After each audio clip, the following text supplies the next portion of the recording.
naissance et petite enfance de Jésus. Il ne sera guère possible d'expliquer à fond les nombreuses raisons qui ont conduit à choisir la Palestine comme pays d'effusion pour Michaël, et spécialement pourquoi exactement la famille de Joseph et de Marie devait être désignée comme cadre immédiat de l'apparition de ce Fils de Dieu sur Urantia. Après étude du rapport spécial sur le statut des mondes isolés, préparé par les Melchizedek, en consultation avec Gabriel, Michaël choisit finalement Urantia comme planète pour y accomplir son effusion finale. À la suite de cette décision, Gabriel fit une visite personnelle à Urantia, en conclusion de son étude de groupe humain et de son examen des traits caractéristiques spirituelles, intellectuelles, raciaux et géographiques du monde et de ses peuples. Il décida que les Hébreux possédaient ces avantages relatifs qui justifiaient leur sélection comme race au sein de laquelle s'effectueraient les fusions. Michaël ayant approuvé cette décision, Gabriel nomma et dépêcha sur Urantia la commission familiale des 12, choisie parmi les personnalités des ordres supérieurs de l'univers, à qui fut confiée la tâche de faire une enquête sur la vie familiale juive. Quand le travail de cette commission prit fin, Gabriel était présent sur Urantia et reçut le rapport désignant 3 unions en perspective comme étant, d'après l'opinion de la commission, également favorable, en tant que famille d'effusion, pour l'incarnation projetée de Michaël. Parmi les 3 couples désignés, Gabriel choisit personnellement Joseph et Marie. Ensuite, il apparut en personne à Marie et lui apporta, en même temps, l'heureuse nouvelle qu'elle avait été choisie pour devenir la mère terrestre de l'enfant d'effusion. 1. Joseph et Marie. Joseph, le père humain de Jésus, Joshua ben Joseph, était un hébreu d'entre les Hébreux. Il avait néanmoins beaucoup de qualités héréditaires raciales non juives qui s'étaient greffées, en diverses occasions, sur son arbre généalogique par la lignée féminine de ses aïeux. Les ancêtres du père de Jésus remontaient au temps d'Abraham, par ce vénérable patriarche, aux anciennes lignées conduisant aux Sumériens et aux Nodites, par les tribus méridionales des anciens hommes bleus, jusqu'à Andon et Fonta. David et Salomon n'étaient pas des ancêtres en ligne directe de Joseph, dont le lignage ne remontait pas non plus directement à Adam. Les proches ascendants de Joseph étaient des artisans, entrepreneurs, charpentiers, maçons et forgerons. Joseph était lui-même charpentier et devint plus tard entrepreneur. Sa famille appartenait à une longue et illustre lignée de notables du peuple, rehaussée de temps à autre par l'apparition d'individus exceptionnels qui s'étaient fait remarquer dans le domaine de l'évolution de la religion sur Urantia. Marie, la mère terrestre de Jésus, descendait en ligne directe d'une longue lignée d'aïeux exceptionnels comprenant beaucoup de femmes parmi les plus remarquables de l'histoire raciale d'Urantia. Quoique Marie fût une femme ordinaire de son temps et de sa génération, d'un tempérament assez normal, elle comptait, parmi ses ancêtres, des femmes aussi illustres que Anon, Tamar, Ruth, Bethsabée, Onsi, Ploa, Ève, Onta et Rata. Nulle femme juive de l'époque ne possédait un lignage ayant en commun des ancêtres plus illustres ou remontant à des origines plus prometteuses. Les ancêtres de Marie, comme ceux de Joseph, étaient caractérisés par la prédominance d'individus vigoureux, mais de niveau moyen, sporadiquement rehaussés par de nombreuses personnalités hors ligne, s'affirmant dans la marche de la civilisation et de l'évolution progressive de la religion. Du point de vue racial, il est difficile de considérer Marie comme une juive au sens propre du mot.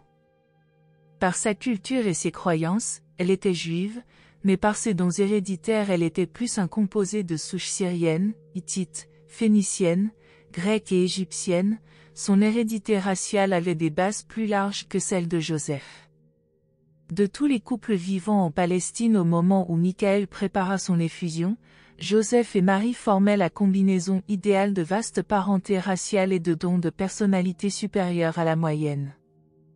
Le plan de Michaël était d'apparaître sur terre comme un homme moyen, afin que le commun des mortels puisse le comprendre et l'accueillir. C'est pourquoi Gabriel fit précisément le choix de personnes comme Joseph et Marie pour devenir les parents d'effusion.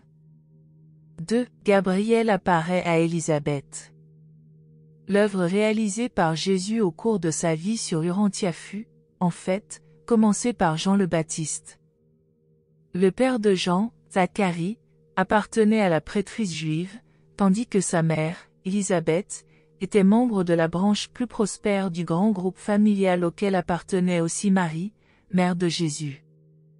Zacharie et Élisabeth, bien qu'ils fussent mariés depuis de nombreuses années, étaient sans enfants.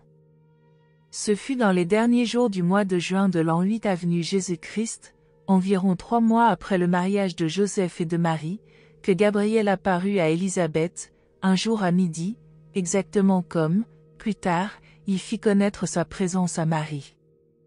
Gabriel dit: Tandis qu'à Jérusalem, ton mari Zacharie officie devant l'autel et tandis que le peuple assemblé prie pour la venue d'un libérateur, moi, Gabriel, je viens t'annoncer que bientôt tu enfanteras un fils qui sera le précurseur de ce divin éducateur, tu appelleras ton fils Jean.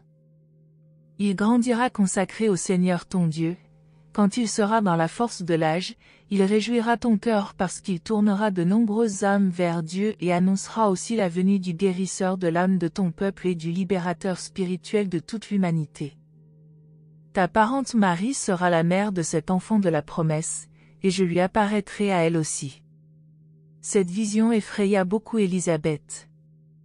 Après le départ de Gabriel, elle réfléchit beaucoup à cette expérience en méditant longuement les dires du majestueux visiteur, mais elle ne parla de cette révélation à nul autre qu'à son époux jusqu'à sa rencontre ultérieure avec Marie, l'année suivante au début de février. Cependant, durant 5 mois, Élisabeth garda son secret même vis-à-vis de son mari. Quand elle lui révéla la visitation de Gabriel, Zacharie accueillit son récit avec scepticisme.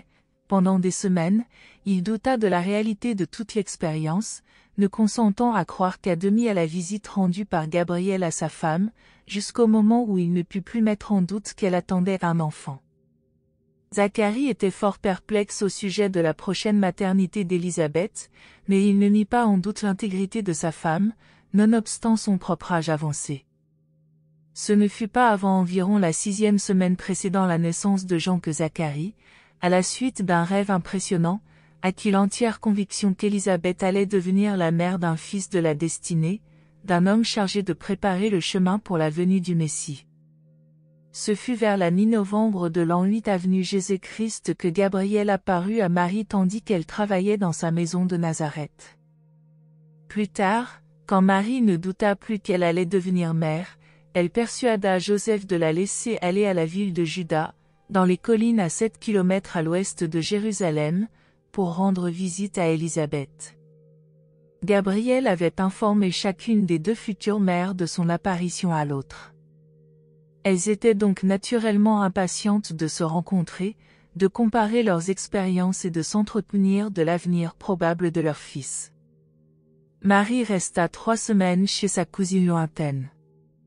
Élisabeth contribua beaucoup à consolider la confiance de Marie dans la vision de Gabriel, de sorte que Marie retourna chez elle plus amplement vouée à la vocation d'être la mère de l'enfant de la destinée, qu'elle devait si prochainement présenter au monde comme un bébé sans défense, un enfant normal et moyen du royaume.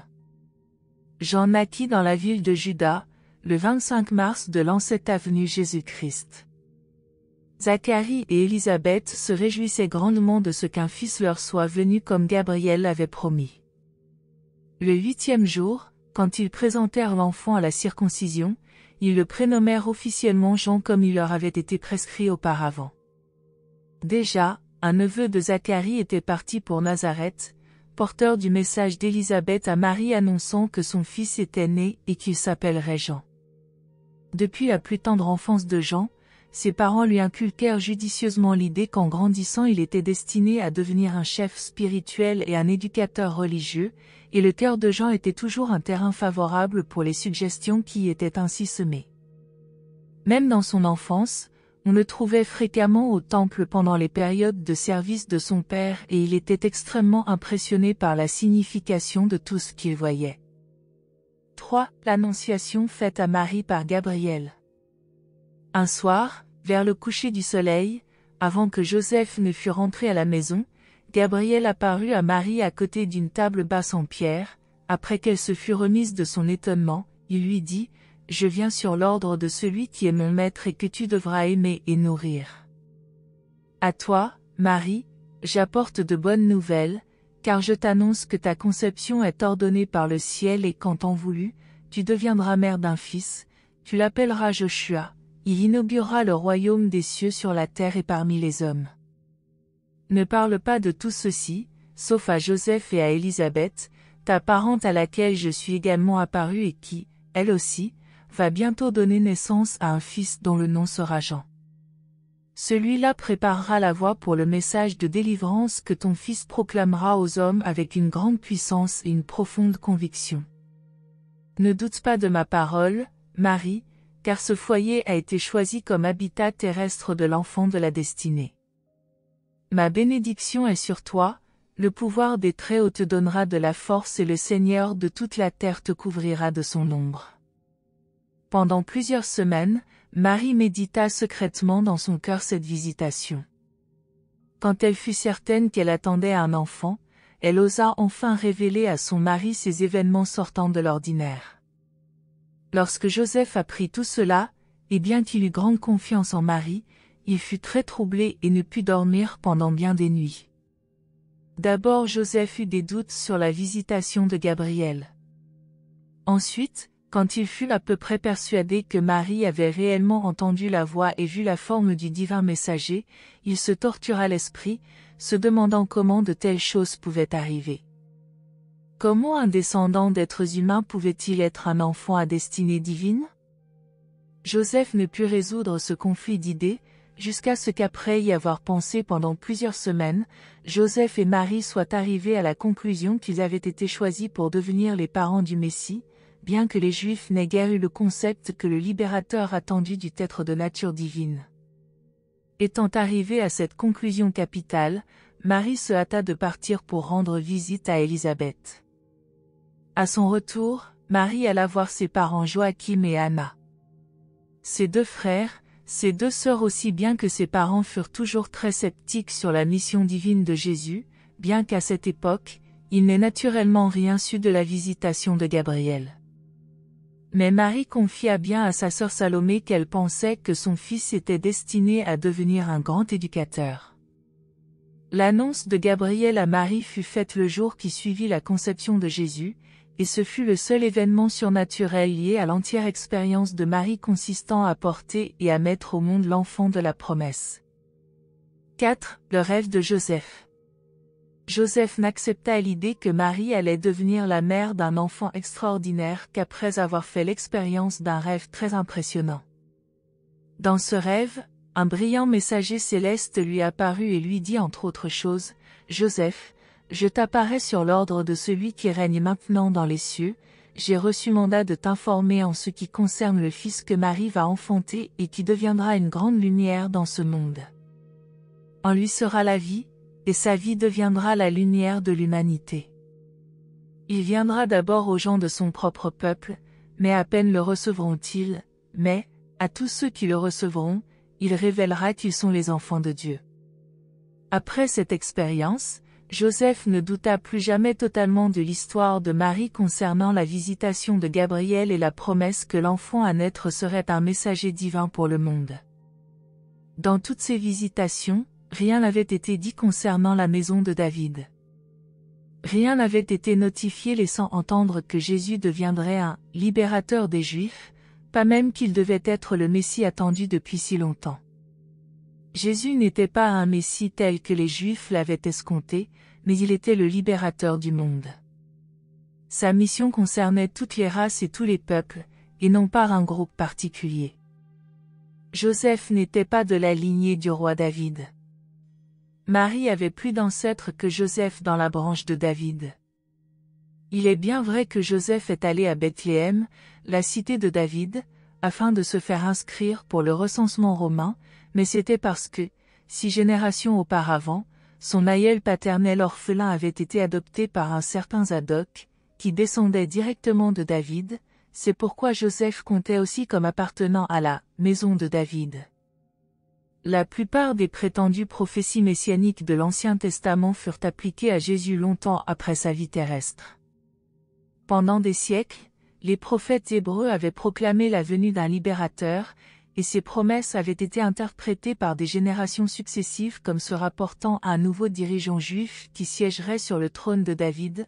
On escomptait que, par les méthodes réputées miraculeuses de Moïse, il entreprendrait d'établir les Juifs en Palestine en tant que nation puissante, libre de toute domination étrangère. De plus, de nombreux passages figuratifs, apparaissant tout au cours des Écritures hébraïques, furent, par la suite, appliqués à tort à la mission de Jésus. Beaucoup de textes de l'Ancien Testament furent déformés de manière à paraître cadrés avec certains épisodes de la vie terrestre du Maître. Jésus lui-même dénia, une fois publiquement, tout lien avec la maison royale de David. Même le passage « Une jeune fille mettra au monde un fils » fut changé en « Une vierge mettra au monde un fils ». L'équivoque porte également sur les nombreuses généalogies de Joseph et Marie, qui furent établies après la carrière de Michaël sur terre. Bon nombre de ces lignages comprenaient beaucoup d'ancêtres du Maître, mais, dans l'ensemble, ils ne sont pas authentiques et l'on ne peut se fier à leur exactitude. Trop souvent, les premiers disciples de Jésus succombèrent à la tentation de présenter les anciennes expressions prophétiques comme trouvant leur accomplissement dans la vie de leur Seigneur et Maître. 5. Les parents terrestres de Jésus. Joseph était un homme aux manières douces, extrêmement consciencieux, en toutes choses, fidèle aux conventions et pratiques religieuses de son peuple. Il parlait peu, mais pensait beaucoup. La pénible condition du peuple juif lui causait beaucoup de chagrin. Dans sa jeunesse, parmi ses 8 frères et sœurs, il avait été plus gai, mais, au cours des premières années de son mariage, pendant l'enfance de Jésus, il fut sujet à des périodes de léger découragement spirituel. Ces manifestations d'humeur s'atténuèrent grandement juste avant sa mort prématurée et après que la situation matérielle de sa famille eut été améliorée par son élévation, du rang de charpentier, au rôle d'un entrepreneur prospère. Le caractère de Marie était tout l'opposé de celui de son mari. Généralement gaie, elle était très rarement abattue et possédait un naturel toujours rayonnant. Marie se laissait aller à l'expression libre et fréquente de ses sentiments émotionnels, on ne la vit jamais affligée avant la mort soudaine de Joseph. À peine remise de ce choc, elle fut plongée dans l'inquiétude et la perplexité éveillée en elle par l'extraordinaire carrière de son fils aîné, qui se déroulait si rapidement sous son regard étonné. Mais, au cours de toute cette expérience insolite, Marie resta calme, courageuse et assez avisée dans ses rapports avec son étrange et peu compréhensible fils aîné, et avec ses frères et sœurs survivants. Jésus tenait de son Père beaucoup de sa douceur exceptionnelle et de sa merveilleuse compréhension sympathisante de la nature humaine, il avait hérité de sa mère son don de grand éducateur et son immense capacité de juste indignation. Dans ses réactions émotionnelles envers son entourage pendant sa vie adulte, Jésus était parfois, comme son Père, méditatif et pieux, parfois caractérisé par une tristesse apparente, mais, le plus souvent, il allait de l'avant de la manière optimiste et déterminée correspondant au naturel de sa mère. Dans l'ensemble, le caractère de Marie tendait à dominer la carrière du divin Fils au fur et à mesure qu'il grandissait et avançait à grands pas dans sa vie d'adulte. Par certains côtés, Jésus était un mélange des traits de caractère de ses parents, sous d'autres aspects, il présentait les traits de l'un en contraste avec ceux de l'autre. De Joseph, Jésus tenait sa stricte éducation dans les usages des cérémonies juives et sa connaissance exceptionnelle des Écritures hébraïques. De Marie, il tenait un point de vue plus large sur la vie religieuse et une conception plus libérale de la liberté spirituelle personnelle. Les 2 familles de Joseph et Marie étaient très instruites pour leur temps. L'éducation de Joseph et de Marie dépassait de beaucoup la moyenne pour leur époque et leur situation sociale. Lui était un penseur, elle était une femme prévoyante, douée d'une grande faculté d'adaptation et d'un sens pratique dans l'exécution des tâches immédiates. Joseph était un brun aux yeux noirs, Marie était d'un type presque blond aux yeux bruns. Si Joseph avait vécu, il serait indubitablement devenu un ferme croyant à la divine mission de son fils aîné. Marie oscillait entre la croyance et le doute, grandement influencée par la position prise par ses autres enfants et par ses amis et parents, mais finalement elle fut toujours fortifiée dans son attitude par le souvenir de l'apparition de Gabriel aussitôt après la conception de l'enfant. Marie était une tisseuse experte, d'une habileté au-dessus de la moyenne dans la plupart des arts ménagers de l'époque. Elle était une bonne maîtresse de maison et supérieurement capable de créer un foyer. Joseph et Marie étaient tous deux de bons éducateurs et veillèrent à ce que leurs enfants fussent bien versés dans les connaissances de leur temps. À l'époque où il était jeune homme, Joseph fut engagé par le père de Marie pour construire une annexe à sa maison, et ce fut au moment où Marie apporta à Joseph une coupe d'eau au cours d'un repas de midi que, pour la première fois, les deux jeunes gens qui étaient destinés à devenir parents de Jésus commencèrent vraiment à se faire la cour. Joseph et Marie se marièrent, selon la coutume juive, au domicile de Marie, aux environs de Nazareth, lorsque Joseph eut 21 ans. Ce mariage fut conclu après des fiançailles normales d'environ 2 ans. Peu après, ils s'installèrent dans leur nouvelle maison de Nazareth qui avait été construite par Joseph avec l'aide de 2 de ses frères. Cette maison était située au pied des hauteurs qui dominaient si agréablement la contrée environnante.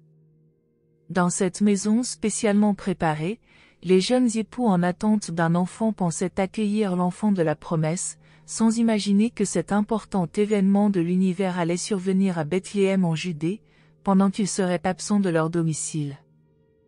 La plus grande partie de la famille de Joseph se rallia aux enseignements de Jésus, mais très peu de membres de la famille de Marie crurent en lui avant son départ de ce monde.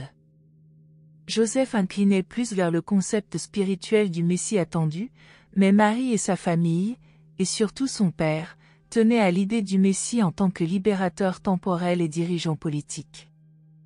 Les ancêtres de Marie s'étaient identifiés ouvertement à la cause des Maccabées en des temps alors encore récents.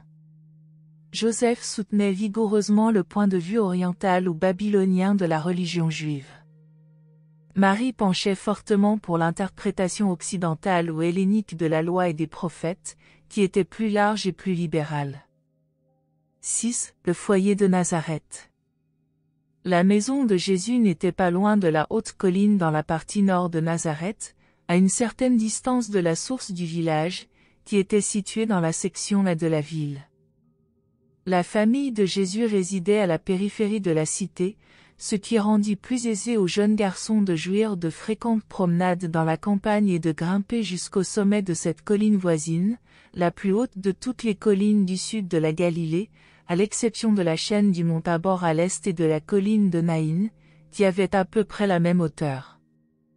Leur maison était située un peu au sud, et à l'est du promontoire sud de cette colline, et à peu près à mi-chemin entre la base de cette élévation et la route conduisant de Nazareth à Cana. Mis à part l'ascension de la colline, la promenade favorite de Jésus consistait à suivre un étroit sentier serpentant le long de la base de la colline dans la direction nord-est, jusqu'à un point où il rejoignait la route de Séphorie. La demeure de Joseph et de Marie était construite en pierre et se composait d'une pièce avec un toit plat, plus un bâtiment annexe pour loger les animaux. Le mobilier consistait en une table basse en pierre, des pots et des plats en terre cuite et en pierre, un métier à tisser, une lampe, plusieurs petits tabourets et des nattes pour dormir sur le sol de pierre.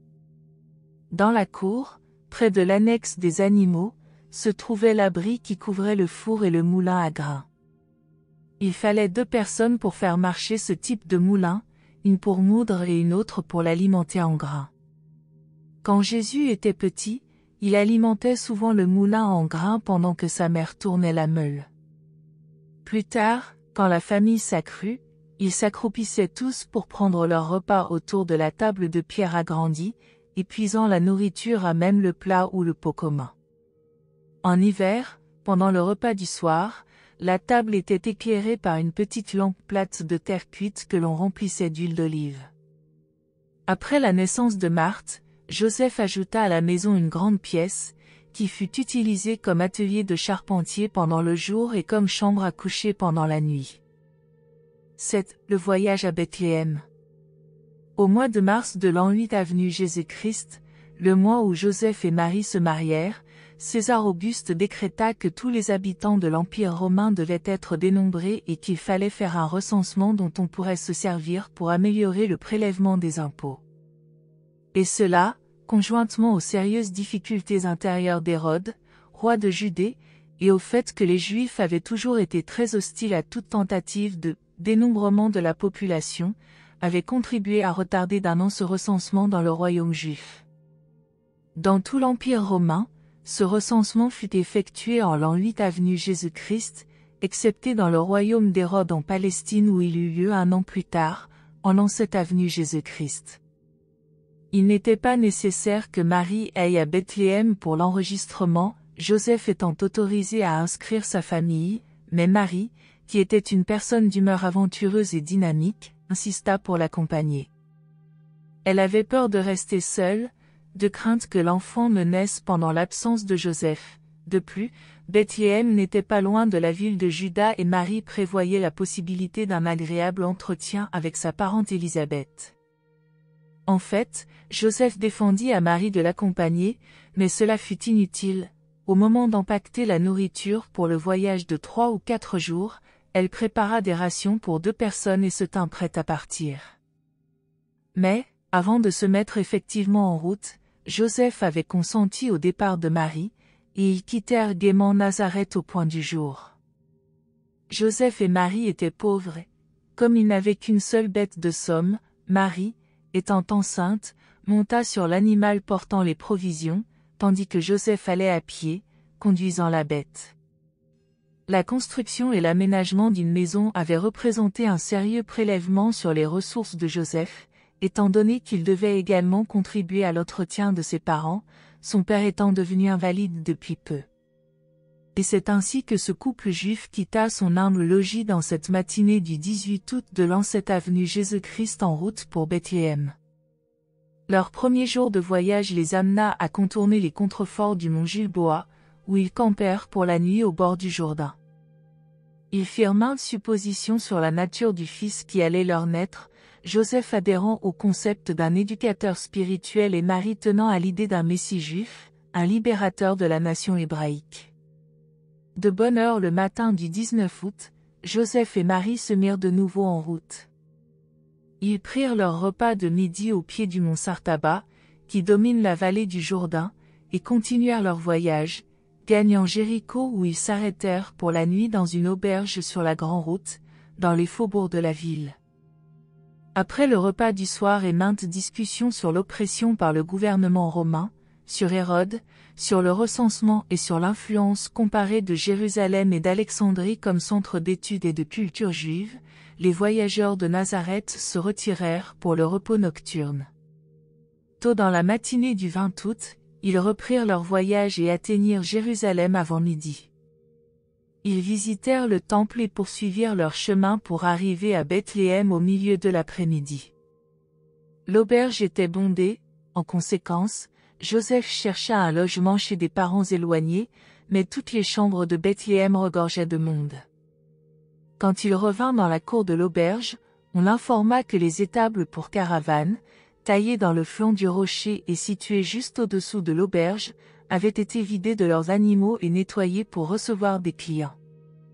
Laissant l'âne dans la cour, Joseph chargea sur ses épaules les sacs de vêtements et de provisions, et descendit avec Marie les marches de pierre conduisant à leur logement. Ils se trouvèrent installés dans ce qui avait été une grange à grains, devant les stalles et les mangeoires. Des toiles de tente avaient été appendues et ils s'estimèrent très heureux d'avoir trouvé un logement aussi confortable. Joseph pensait aller s'inscrire tout de suite, mais Marie était lasse, elle souffrait beaucoup et le supplia de rester auprès d'elle, ce qu'il fit. Puis, la naissance de Jésus. Toute la nuit, Marie fut agitée, de sorte que le couple ne dormit pas beaucoup. Au lever du jour, les douleurs de l'enfantement commencèrent nettement. À midi le 21 août de l'an 7 avenue Jésus-Christ, avec l'aide et la généreuse assistance de compagnes de voyage, Marie accoucha d'un enfant mâle. Jésus de Nazareth était né dans le monde, il fut enveloppé dans les vêtements que Marie avait apportés en prévision d'un tel événement, et couché dans une crèche voisine. L'enfant de la promesse était venu au monde exactement de la même manière que tous les bébés avant et depuis ce jour. Le 8e jour, selon la pratique juive, il fut circoncis et appelé officiellement Joshua, Jésus. Le lendemain de la naissance de Jésus, Joseph se fit recenser. Un homme, avec qui Joseph avait eu conversation l'avant-veille à Jéricho, l'emmena chez un ami fortuné qui occupait une chambre à l'auberge, et qui se déclara heureux d'échanger son logement avec celui du couple de Nazareth. L'après-midi, ils emménagèrent à l'auberge où ils vécurent près de 3 semaines, jusqu'à ce qu'ils eussent trouvé à se loger chez un parent éloigné de Joseph.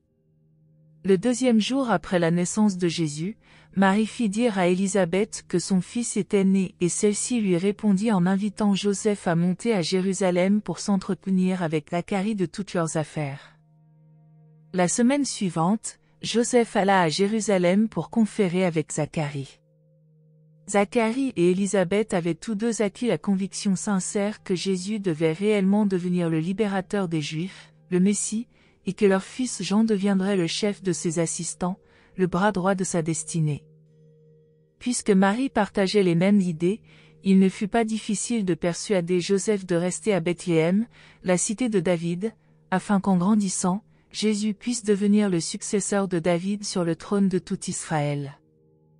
En conséquence, ils restèrent plus d'1 an à Bethléem, Joseph faisant pendant ce temps quelques travaux de charpentier. À midi, au moment de la naissance de Jésus, les séraphins d'Urantia, assemblés sous les ordres de leur directeur, chantèrent effectivement des hymnes de gloire au-dessus de la crèche de Bethléem, mais ces expressions de louange ne furent pas entendues par des oreilles humaines. Aucun berger ni aucune créature mortelle ne vint rendre hommage à l'enfant de Bethléem avant le jour où certains prêtres arrivant d'Ur furent envoyés de Jérusalem par Zacharie.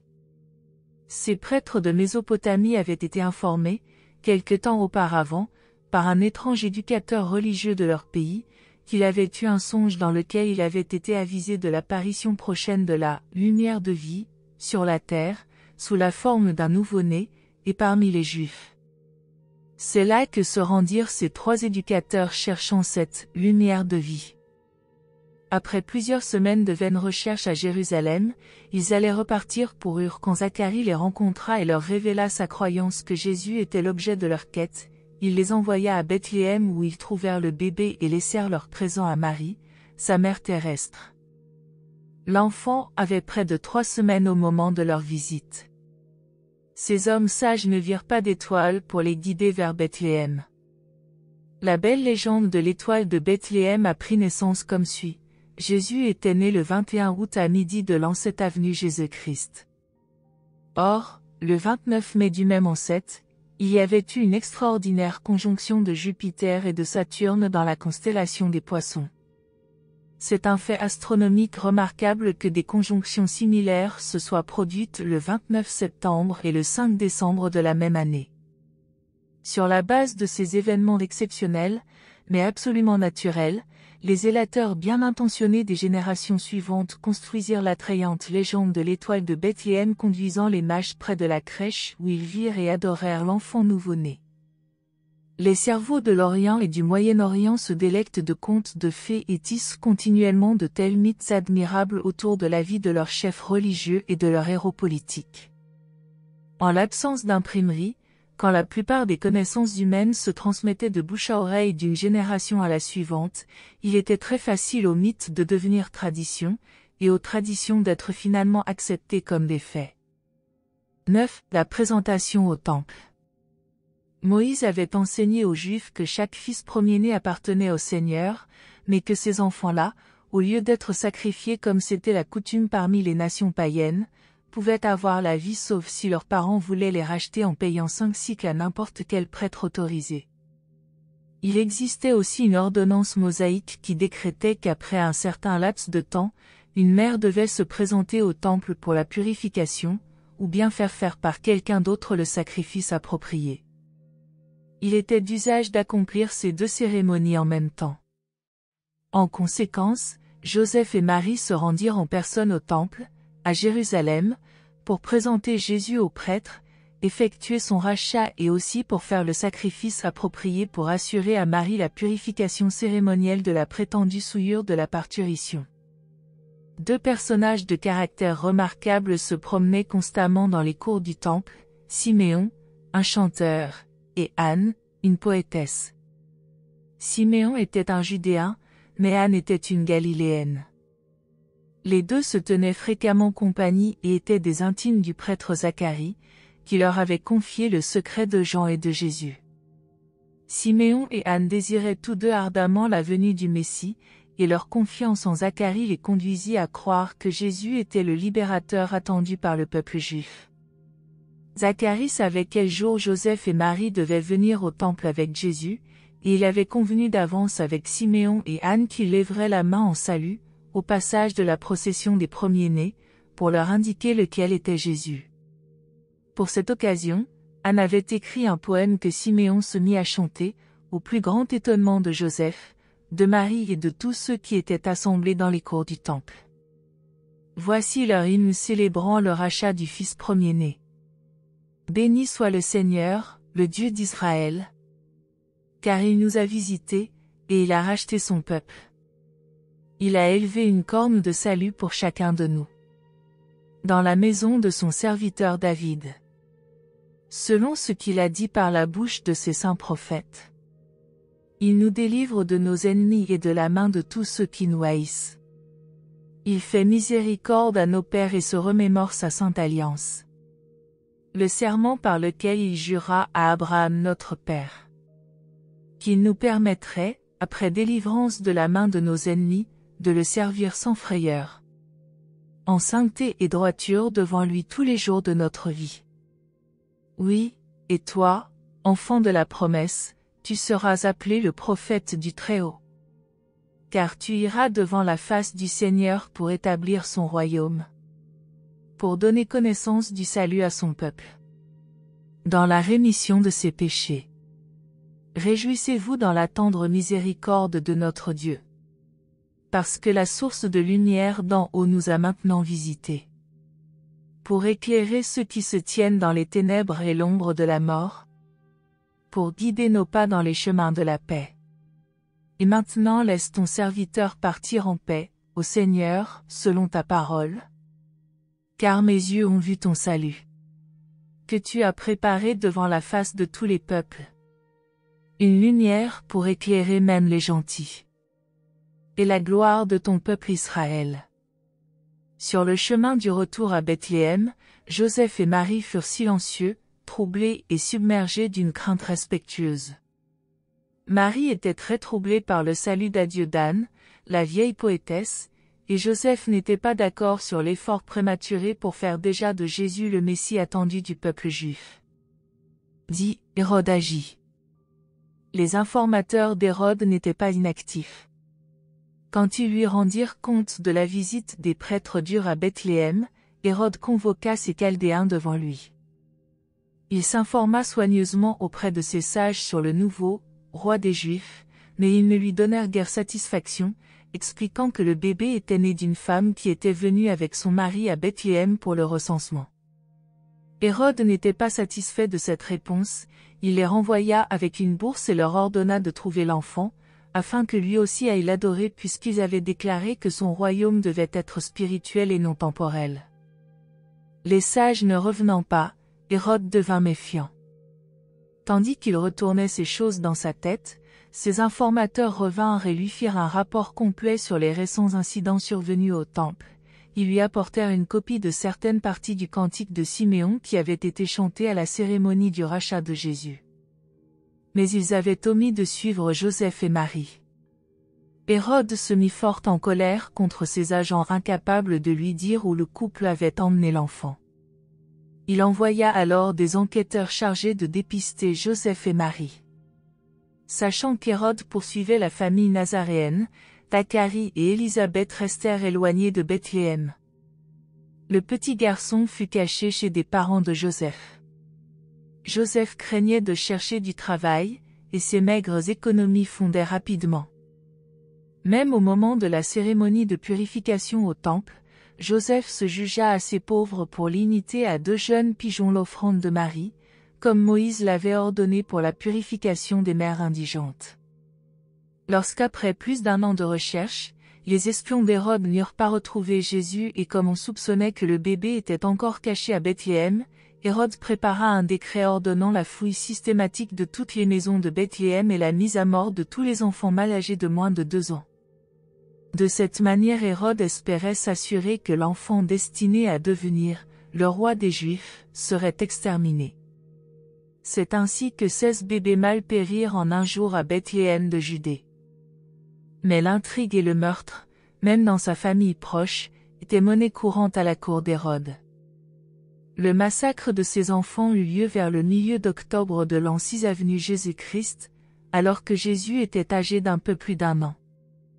Mais, même parmi les attachés à la cour d'Hérode, il y avait des gens qui croyaient à la venue du Messie, et l'un de ceux-ci, apprenant l'ordre de massacrer les enfants mâles de Bethléem, se mit en rapport avec Zacharie, qui, à son tour, envoya un messager à Joseph, et la nuit avant le massacre, Joseph et Marie quittèrent Bethléem avec l'enfant pour se rendre à Alexandrie en Égypte.